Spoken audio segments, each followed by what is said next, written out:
The word energy derives from Greek nu epsilon rho gamma epsilon iota alpha, energeia, which appears for the first time in the work Nicomachean Ethics of 4th century BCE.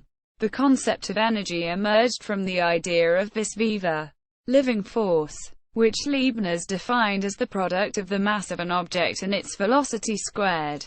He believed that total vis viva was conserved to account for slowing due to friction. Leibniz claimed that heat consisted of the random motion of the constituent parts of matter, a view shared by Isaac Newton. Although it would be more than a century until this was generally accepted, Émilie Marquise du Châtelet, in her book Institutions de Physique, Lessons in Physics, published in 1740, incorporated the idea of Leibniz with practical observations of Gravesande to show that the quantity of motion of a moving object is proportional to its mass and its velocity squared, not the velocity itself as Newton taught, what was later called momentum. In 1802 lectures to the Royal Society, Thomas Young was the first to use the term energy in its modern sense, instead of vis viva. In the 1807 publication of those lectures, he wrote, "The product of the mass of a body into the square of its velocity may properly be termed its energy." Gustave Gaspard Coriolis described kinetic energy in 1829 in its modern sense, and in 1853, William Rankine coined the term potential energy. Quote, "It was argued for some years whether energy was a substance, the caloric, or merely a physical quantity. Thermodynamics. The development of steam engines required engineers to develop concepts and formulas that would allow them to describe the mechanical and thermal efficiencies of their systems. Engineers, such as Sadi Carnot, physicists such as James Prescott Joule, mathematicians such as Emile Clapeyron and Hermann von Helmholtz, and amateurs such as Julius Robert von Meyer all contributed to the notion that the ability to perform certain tasks, called work, was somehow related to the amount of energy in the system.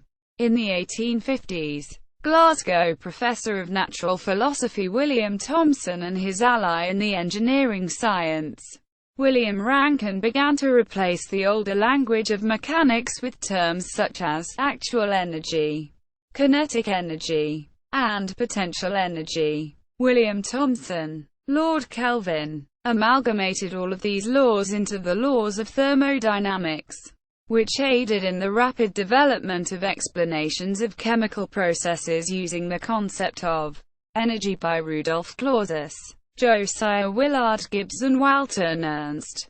It also led to a mathematical formulation of the concept of entropy by Clausius, and to the introduction of laws of radiant energy by Joseph Stephan. Rankine coined the term potential energy.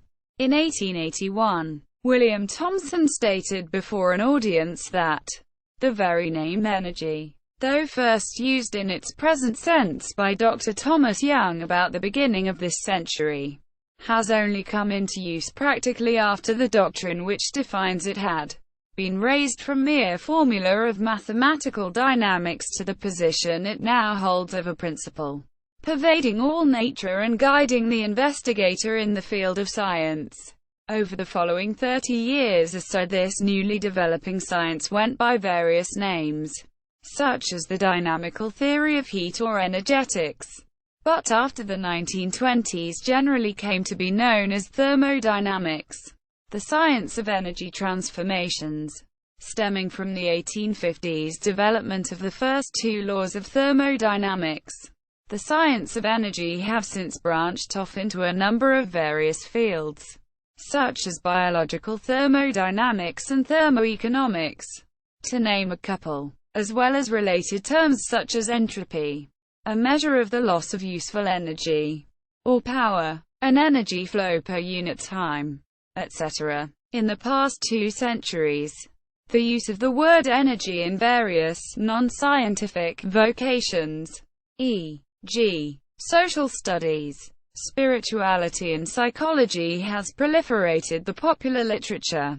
conservation of energy. In 1918 it was proved that the law of conservation of energy is the direct mathematical consequence of the translational symmetry of the quantity conjugate to energy, namely time. That is, energy is conserved because the laws of physics do not distinguish between different moments of time. See Noether's theorem. During a 1961 lecture for undergraduate students at the California Institute of Technology, Richard Feynman, a celebrated physics teacher and Nobel laureate, said this about the concept of energy: there is a fact, or if you wish, a law, governing natural phenomena that are known to date.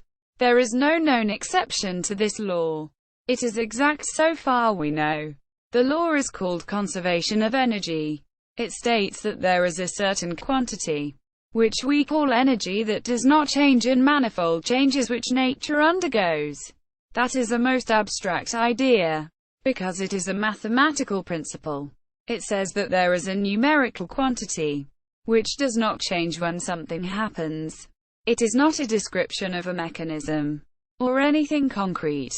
It is just a strange fact that we can calculate some number, and when we finish watching nature go through her tricks and calculate the number again, it is the same. See also, timeline of thermodynamics, statistical mechanics, and random processes, history of physics, history of the conservation of energy principle, history of thermodynamics, a guide to the scientific knowledge of things familiar. A book by Ebenezer Cobham Brewer, published around 1840, presenting explanations for common phenomena. Caloric theory. Further reading. Eugene Hecht. An historico-critical account of potential energy. Is P really real? The Physics Teacher 41. November 2003. 486-93. Catalan Martinez. Aristotelian Thermodynamics. Thermodynamics. History and Philosophy. Facts. Trends. Debates. VESZPRE Acute M. Hungary 23-28 July 1990. 285-303. Mendoza, E. A Sketch for a History of Early Thermodynamics. Physics Today 14.2. 2009. 32-42. Müller, Ingo. A History of Thermodynamics. Berlin. Springer. 2007. Timeline of History of Energy for Children.